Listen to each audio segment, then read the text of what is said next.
expression que vous aimez donner, c'est le corps perd. J'ai envie de vous demander, que perd-il, que gagne-t-il à ce jeu-là, que gagne-t-on, que perd-on? Alors, c'est une idée qui m'est venue en écoutant beaucoup de grognons qui pensent toujours que les choses se perdent, que la culture se perd, que le savoir se perd, que les valeurs se perdent, vous connaissez.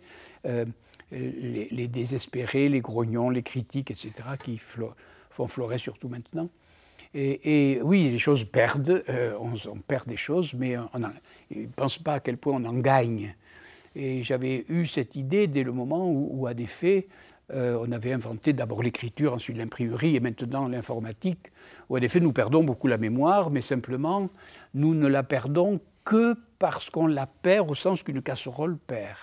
C'est-à-dire que la mémoire, au lieu d'être une faculté qui reste subjective, elle est sur le parchemin, elle est sur le livre imprimé, ou elle est dans la mémoire d'ordinateur, où j'ai toute la mémoire du monde qui est rassemblée.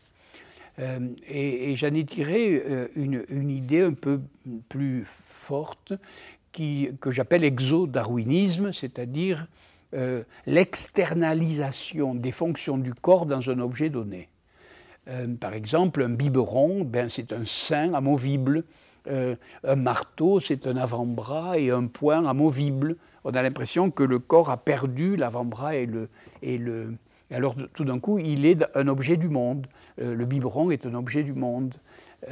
Et ça, c'est vrai pour les fonctions corporelles pures. Par exemple, une roue ne fait que capitaliser les fonctions de rotation de la cheville, du genou, de la hanche. Et ce n'est pas très difficile, l'invention de la roue. On voit très bien que c'est une externalisation de ces articulations-là, et ainsi de suite. Et là, une fois que les objets sont là, ils évoluent comme si c'était des organismes objectivés. Et c'est ce que j'appelle exodarwinisme. Mais ce qui est vrai pour les fonctions pures du corps, c'est-à-dire le marteau, le sein, la roue, etc., est aussi vrai pour les fonctions intellectuelles.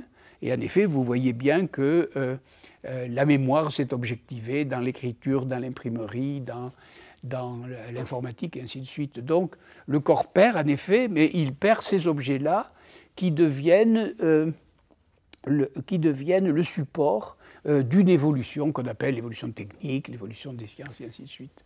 Voilà, j'appelle ça l'exodarwinisme en effet. Avec ce décalage entre l'évolution de la technique et de l'autre, le corps humain. Le corps humain est toujours là. Voilà. D'une certaine manière,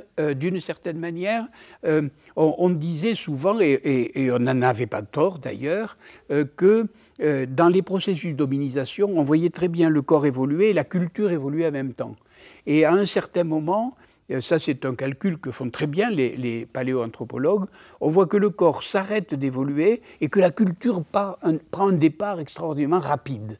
Comme si à un certain moment, l'évolution de l'hominisation freinait d'une certaine manière, mais qu'elle était relayée tout d'un coup par cet exodarwinisme-là. Que le darwinisme propre à l'organisme s'était externalisé dans les objets extérieurs. Et ça, c'est un peu le propre de l'homme, si on ose dire, vous voyez. C'est pas très à la mode de dire qu'il y a un propre, mais ça, on ne connaît pas beaucoup de bêtes. Si, les bêtes commencent à faire un peu des nids, les pivers font des choses de ce genre, les singes aussi.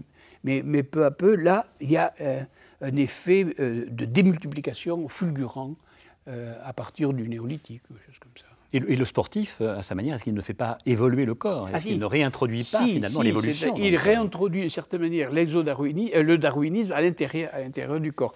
Mais évidemment, il n'a jamais réussi des performances aussi fortes que celles du début, c'est-à-dire celles qui nous ont permis de passer de 4 pieds à 2 pieds, celles qui nous ont permis de perdre tous les poils, etc., qui sont quand même des transformations que le sport n'arriverait pas à réaliser. Et au fond, les réalisations du sport, c'est Sisus, Altius, Fortius, c'est-à-dire les règles des Jeux Olympiques, aller plus loin, aller plus vite, aller plus fort, etc. Mais on pourrait donner aussi la même récompense aux danseurs, la même récompense aux artisans, la même récompense à tous ceux qui ont des conduites corporelles. Il n'y a pas seulement les sportifs, il y a aussi ceux-là.